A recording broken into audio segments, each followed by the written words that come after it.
दोस्तों, यदि आप कर रहे हैं शिक्षक वर्ग 2 की तैयारी और आपने अभी तक एमबी परीक्षा ऐप को प्ले स्टोर से डाउनलोड नहीं किया है तो आज ही डाउनलोड कीजिए और यहाँ से शिक्षक भर्ती वर्ग 2 के लिए स्पेशल सामाजिक विज्ञान, स्पेशल गणित, स्पेशल हिंदी, इस प्रकार की विभिन्न प्रकार की टेस्ट सीरीज लगा सकते हैं। और कोई भी टेस्ट सीरीज खरीदने से पहले हमारे इस कूपन कोड को जरूर यूज कीजिएगा, क्योंकि इसके माध्यम से आपको 40% तक की छूट मिल जाएगी। हमारा कूपन कोड है राम एम गो VF40। इसको लिख लीजिए, अपने नोट डाउन कर लीजिए और इसको यूज करने के बाद अच्छी टेस्ट सीरीज लगा सकते हैं। दोस्तों, ये अंतिम अवसर है आपकी तैयारी का, क्योंकि इसके बाद आपको फ्यूचर में कोई भविष्य नहीं पता कि कब वैकेंसी आ रही शिक्षक भर्ती, तो अंतिम अवसर है, इसलिए अच्छी से अच्छी तैयारी कीजिए। दोस्तों, मैं आपको बता दूं कि क्या नई अपडेट निकल के आ रही है। मध्य प्रदेश का जो राजपत्र घोषित हुआ था, ये इसकी क्या सच्चाई है, किस तरीके से आपको जो है 5% की छूट मिलने वाली है विभिन्न प्रकार के आरक्षित वर्गों के लिए। दोस्तों, तो सामान्य पहले इसको पढ़ लेते हैं अच्छे से दोस्तों, उसके बाद मैं आपको एनालिसिस करके पूरी जानकारी बताऊंगा क्या सच्चाई है इसमें।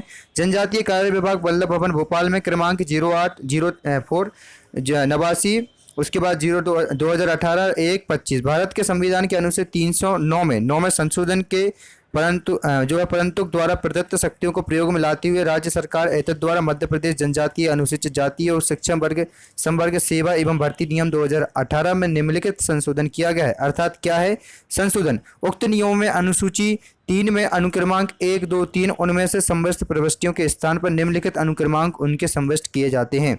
तो आप दोस्तों ये आप देख सकते हो, यहाँ पर जो नियम इन्होंने लिखे हैं, यहाँ पर इन्होंने कहा है कि अनुसूची 3 में, जबकि जो पुराना जुलाई और अगस्त के बीच में जो यहाँ पर नियम पुस्तिका जारी हुई थी, अपडेट हुआ था, उसमें इस प्रकार का नियम पुस्तिका में 3 और के पहले, दूसरे और तीसरे में कुछ नहीं दिया हुआ। दोस्तों, ये उन्होंने ये जो है बाय मिस्टेक, प्रिंटिंग मिस्टेक है, जिस वजह से इन्होंने यहाँ पर लिखा हुआ है कि सच में जो वर्ग में लिखा हुआ है 6वां वर्ग यहाँ पर नहीं, इसको 5वें उनको वर्ग में लाना था। दोस्तों, मैं आपको वो पुस्तिका भी डाउनलोड करके नहीं दिखा पा रहा हूँ, लेकिन नेक्स्ट वीडियो में जरूर दिखाऊंगा। तो उनकी ये बाय मिस्टेक समझ ले सकते हैं, या इसकी जो छूट के प्रकार से इन्होंने कहा है, मैं आपको पूरा बता देता हूं किस प्रकार से इन्होंने नियम पुस्तिका में पूरा कहा हुआ है। अनुक्रमांक, पद का नाम, न्यूनतम आयु, अधिकतम आयु, शैक्षणिक योग्यता, अभिव्यक्ति। पहला, उच्च माध्यमिक शिक्षक पात्र परीक्षा, आयु है 21 वर्ष, सामान्य प्रशासन विभाग के निर्देशानुसार कार्य हो जाएगा।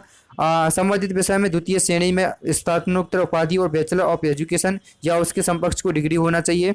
नियम 11 उपनियम 14 में विविध प्रश्नों पर जो है प्रतिशत के साथ शिक्षक पात्रता परीक्षा उत्तीर्ण। संस्कृत पाठशाला के उच्च माध्यमिक शिक्षक, संस्कृत के लिए संस्कृत की डिग्री होना चाहिए। मेन चीज़ ये लिखी हुई थी, मैं आपको बता देता हूँ। ये आरक्षित वर्गों के जैसे अनुसूचित जाति और अनुसूचित जनजाति और अन्य पिछड़ा वर्गों निःशक्त व्यक्तियों के लिए आयता पर 5% की छूट दी जानी चाहिए। दोस्तों, ये अभी जो नया सत्र में जारी हुआ है, वो पहला सत्र जो जुलाई 2018 में जारी हुआ था, उस प्रकार का उस सत्र में यहाँ पर क्रमांक जो दिया हुआ है नियम पुस्तिका 6 नियम पुस्तिका, तो यहाँ पर उस प्रकार का कोई अपडेट नहीं है। 6वां क्रमांक वहाँ पर बिल्कुल भी आपको नहीं मिलेगा। दोस्तों, तो ये कहाँ तक 6 से क्या क्या है दोस्तों, इसकी जानकारी आगे आपको मिल जाएगी जब आपका नॉर्मलाइजेशन यहाँ पे किया जाएगा। विभिन्न जो शिक्षक भर्ती वर्ग 1 है और शिक्षक भर्ती वर्ग 2 में विभिन्न प्रकार के जब यहाँ पे वो नॉर्मलाइजेशन करेगा व्यापम, उस प्रकार से आपको यहाँ समझ में आ जाएगा कि ये जो 5% की छूट जा रही है ये विभिन्न वर्गों को, जिसमें ओबीसी को भी शामिल किया गया है, SC को भी शामिल किया गया और ST को भी शामिल किया गया है, और विभिन्न प्रकार के वर्गों में 5% की छूट की बात कही गई है।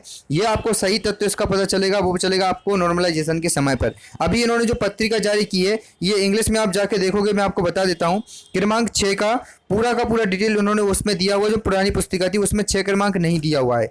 आप वो डाउनलोड करके देखना दोस्तों, इस प्रकार की कोई भी उसमें जानकारी नहीं है, और जो क्रमांक है वो गलत, या तो बाय प्रिंटिंग मिस हो गया या किसी भी प्रकार की इसमें कोई अपडेट नहीं है। हो सकता है कि ये आपके लिए सत्य हो सकता है, मतलब दोनों प्रकार से अभी इसका पहलू बीच में अटका हुआ है। जब व्यापम इसमें एनालिसिस करेगा और व्यापम के माध्यम से जब नॉर्मलाइजेशन या रिजल्ट तैयार किया जाएगा, तो उस समय इसका जानकारी अच्छे से लग जाएगी कि ये सही है गलत है। यदि अच्छा रहेगा तो बहुत अच्छी बात है, 5% की छूट मिल रही है यहाँ पर, और हो सकता है कि उनका भ्रम करना हो किसी भी प्रकार से अनुसूचित जाति और जनजातियों के लिए और ST SC के लिए और OBC वालों को कि चुनाव में किसी भी प्रकार का हम तुम्हें आपको सपोर्ट करेंगे। तो दोस्तों, कहीं ना कहीं किसी भी प्रकार से हम इसको समझ सकते हैं कि लोकसभा चुनाव को अपना मोहरा बनाने के हिसाब से इन्होंने ये किया हो ST SC वालों को कि सरकार यहाँ पर कर रही है छूट, या तो ये जो पूरा भ्रम फैलाना है, या तो वास्तव में ये 5% की छूट मिलेगी। तो ये आपको जानकारी मिलेगी नॉर्मलाइजेशन के समय, जब शिक्षक भर्ती वर्ग 1 के एग्जाम तो हो चुके हैं, और जब शिक्षक भर्ती वर्ग 2 के एग्जाम हो जाएंगे तब इसकी वास्तविक जानकारी आपको मिलेगी। दोस्तों, आपका क्या सोचना है इस राजपत्र को लेकर, मध्य प्रदेश राजपत्र को लेकर,